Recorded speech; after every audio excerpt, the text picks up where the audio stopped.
Hello, and thank you for coming to my channel. I am Janie Deadweiler, the founder of Angels in Distress Incorporated, transition from domestic violence. I'm also the CEO of Victory Coaching. That's victory with two Y's, victorious intervention, carefully training on restoring yourself, yes.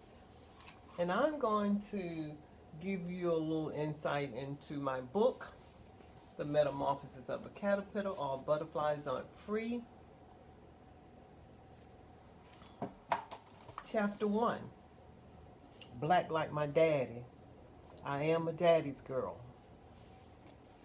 It is early on any weekday morning as a little girl between the ages of 2 or 3 years old hears her daddy getting ready for work.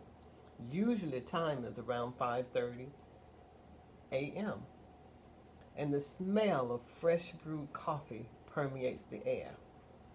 She has the excitement and anticipation of sharing a cup of coffee before he would leave for work because his day was usually long. She stands in the kitchen chair at the table, waiting as he sits across from her, taking the first sip that seems to be so satisfying. Every morning it is the same, his sip of enjoyment, until one morning he finally decides to give in and share a little. He poured a little coffee into the saucer and blew on it to cool it for her. It took some time to wear him down to give in and start sharing his morning precious beverage and moments with him. I remember telling him so many times how I wanted the coffee, and his reply would be, "No, hon, coffee will make you black." At 3 years old, a response as only a child admiring her father would, she replied, "Daddy, please, because I want to be black just like you." My daddy was a dark man, and my complexion was a lot lighter than his, so it made sense to me that I could possibly become darker by drinking the coffee. It was obvious that my daddy had been drinking coffee a very long time because he was dark. I chuckled today and remembered the innocence of a child's thoughts. As I grew older, there were special coffee times with my daddy and shared in his personal time. Although I invaded it daily, he never once, do I recall, complained or sent me away.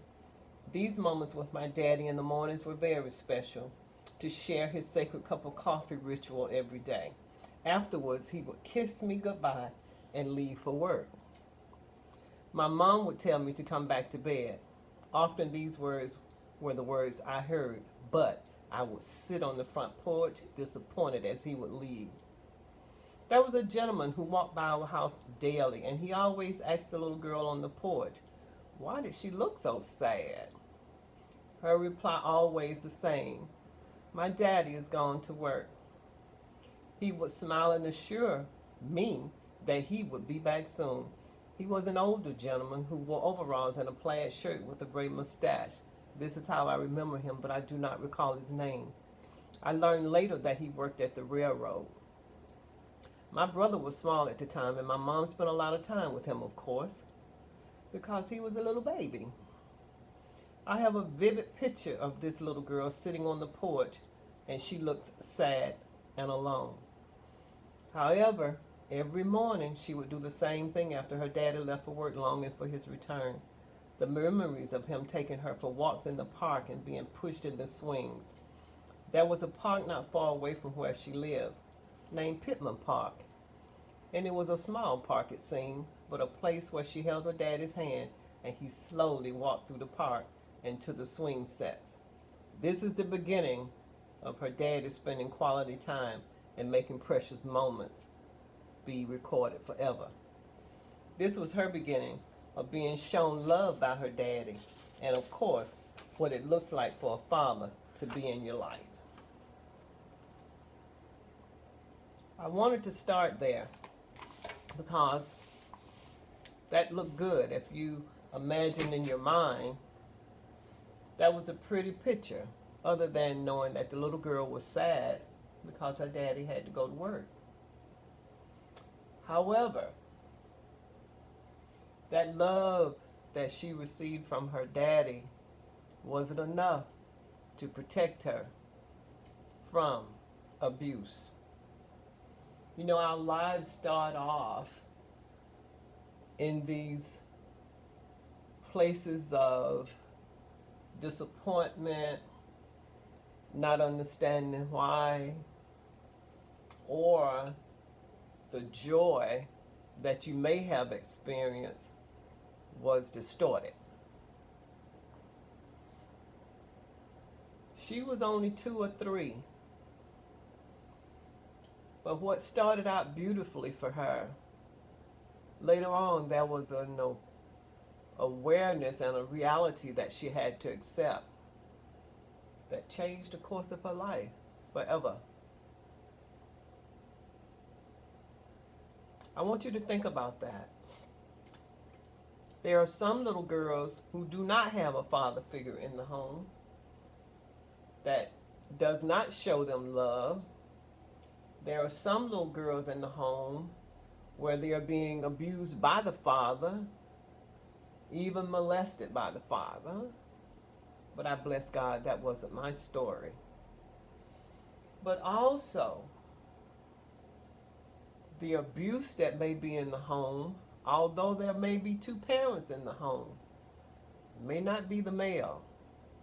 A lot of times the men are portrayed as the perpetrators. But the characteristics of an abuser are the same, whether you're a man or a woman. I'm going to come back and I'll add some more to this. And I'll take you to the first time she was almost destroyed because she had to accept the fact that the abuse that she thought was later in her life, she had to acknowledge that it started in her own house. Thank you for watching. Please share. Please subscribe to my channel.